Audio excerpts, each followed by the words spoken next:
أعوذ بالله من الشيطان الرجيم. بسم الله الرحمن الرحيم، والصلاة والسلام على أشرف الأنبياء والمرسلين سيدنا وحبيب قلوبنا محمد صلى الله عليه وسلم. ما بعد. السلام عليكم ورحمة الله وبركاته. Today the 23rd of Sha'ban 1446 after Hijrah of the Prophet Muhammad sallallahu alaihi wasallam, equivalent to 22nd of February 2025. We are going to continue our lesson on the characteristics of Arabic letters, and inshallah we are going to discuss the number 4 characteristic under the characteristics that are having opposites. Before we continue with this number 4 characteristic, let us refresh our mind with the previous characteristics, which are al-jahr, in which al-jahr, its opposite is al-hams. Al-shidda, its opposite is al-rikhawa wal-bayniya or tawassut. Then we also have al-isti'la, in which its opposite is al-istifal. Then today's lesson, al-idbaq, in which its opposite is al-infitah. We are going to see the meaning of al-idbaq and al-infitah and its application while pronouncing or reciting the Holy Quran. What is the meaning of al-idbaq? The English meaning is to stick. Al-idbaq is to stick or to restrict. For example, if you are in your house, you restrict yourself in your room, taking an oath that you not go out of the room, so that you restrict yourself in a specific portion. That is al-idbaq. Al-idbaq in tajweed means to restrict the sound of a letter between the tongue and the upper palate, that is the roof of the mouth. Al-idbaq ينحصر الصوت عند النطق بها. Sound is being restricted while pronouncing the letter that have this character. ينحصر الصوت عند النطق بها بين اللسان والحنك الأعلى.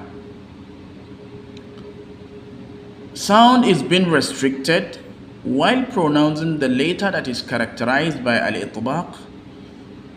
Where is it been restricted? It has been restricted between بين اللسان والحنك الأعلى, between the tongue and the upper palate. وهي وحروف الصاد الضاد الطاء and الظاء. This al-idbaq is characterized by only 4 letters of Arabic language. That is الصاد الضاء الضاد الطاء and الظاء. Let's remember the famous poem of Imam al-Jazari. He made mention وَصَادُ ضَادٌ طَاءُ ضَاءٌ مُطْبَقَةٌ.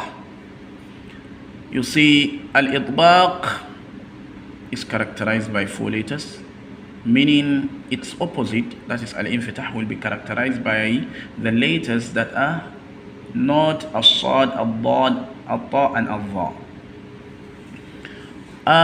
مثلا, for example, al-dha. Let's take for example, let's see how we can practicalize that of al-dha.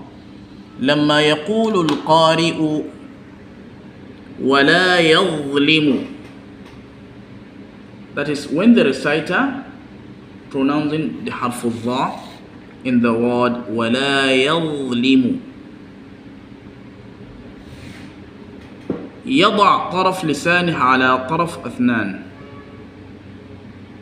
meaning he places the tip of his tongue onto the tip of his upper incisors, that is the teeth. Let's remember the point of articulation of Allah. It shares same point of articulation with the and tha. What does Imam al-Jazari made mention on this letters? He said والضاء والذال والثاء منه ومن عليا الثنايا, meaning Dha, Dha and Tha are articulated from the tip of the tongue onto the tip of the incisors, that's the tooth. للعليا من طرفيهما. What are the letters of al-itbaq? They are as follows: Sad, Ba, Da and Dha. We have discussed that. That is for al-itbaq, that is to restrict or to stick. Then its opposite, that is al-infitah. Al-infitah means separation or to open. You see, to open is al-infitah, to close is al-itbaq. Separation, to separate, that is al-infitah, or to open. In its definition, it made mention لا ينحصر الصوت عند النطق بها بين اللسان والحنك الأعلى وهي باقي الحروف الهجائية. Meaning, there is no strictness or strictness of sound while pronouncing the letter characterized by al-infitah. There is no any strictness or strictness between the tongue and the upper palate or the upper roof of the mouth, and it is characterized by the remaining letters that are not Sad, Dad and Ta and Dha. They include Harful Ba, as you can see,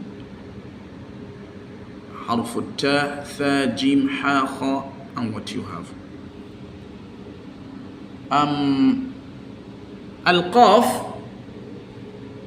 Al-Qaf مستعلية. القاف مستعلية لكنها منفتحة. الصاد مستعلية لكنها مطبقة. If you realize or you remember our previous lesson on al-isti'la and al-istifal, we may mention that al-isti'la is characterized by 7 letters of khussa, ضغط, qil. The letters of al-itbaq are included in al-isti'la, صاد, ضاد, ضاء, ضاء مطبقة. But some of them are not included in al-itbaq, like al-qaf. Meaning, al-qaf, you can call it an elevated letter, but not a restricted letter. Meaning, you can call it حرف المستعل ولكن ليست أو ليس حرف المطبقة. It is an elevated letter. You pronounce it by raising your tongue, the tip of the tongue, to the upper palate, but you will pronounce it without opening your mouth. When you pronounce it by not opening your mouth, that is al-infitah. That is by separation of the mouth or opening the mouth. The same thing with الصاد. الصاد حرف مستعل وأيضا حرف مطبقة. It is characterized by both elevation and restrictness or stiffness. Imam al-Jazari made mention in his famous poem regarding حروف التفخيم. He said وحرفا استعلاء فخم وخصوصا الإطباق أقوى, meaning the letters of elevation خصوصا ضغط قيض, you are required to pronounce the letters in a heavy way or in a heavy manner. ولكن الإطباق أقوى, the letters of al-itbaq, صاد ضاد ضاء ضاء, are more heavier, they are more stronger compared to their counterparts of al-isti'la, the remaining counterparts of qaf and the rest. So we should take note of this. So in a nutshell, when you are closing your mouth or you are restricting the sound of a letter between the tongue and the upper palate, you are only doing that for sad, bad, ba and dha. You are required to do that for only 4 letters. While the otherwise, that is al-infitah, if you are pronouncing it by opening the sound between the tongue and the upper palate, it is characterized by the remaining letters that are not that of Sad, Dad, Ba, and Tha. Wassalamu alaikum wa rahmatullahi ta'ala wa barakatuh.